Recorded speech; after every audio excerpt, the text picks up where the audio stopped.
Hello guys, আমরা আবার ফিরে এলাম। আমাদের আজ এই ছাদ ঢালাই হয়েছে।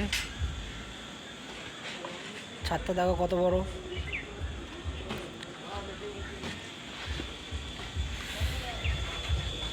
ছাদটা ঢালতে অনেক পরিশ্রম লাগলো, কিন্তু আপনারা একটা লাইক, একটা কমেন্ট, একটা শেয়ার করতে তোমাদের একটু হচ্ছে না। একটু লাইক করে দাও।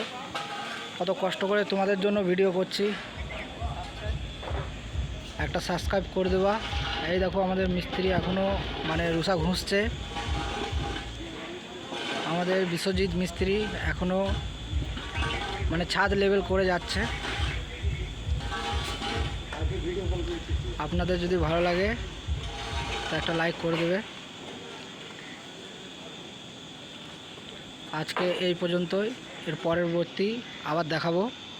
আজকে ছাদ কমপ্লিট হয়ে গেছে, এরপরে গাঁথনি চালু করব আমরা দুদিন পর। ছাদের মধ্যে প্রচুর পাতা, বালির মধ্যে এত পাতা ছিল ধারণার বাইরে। তাও আমরা বেছে বুঝে এই ছাদটা ঢালছি। ঢালা কমপ্লিট। এই যে আমাদের সব ঢালাই পাটি এখন যাচ্ছে।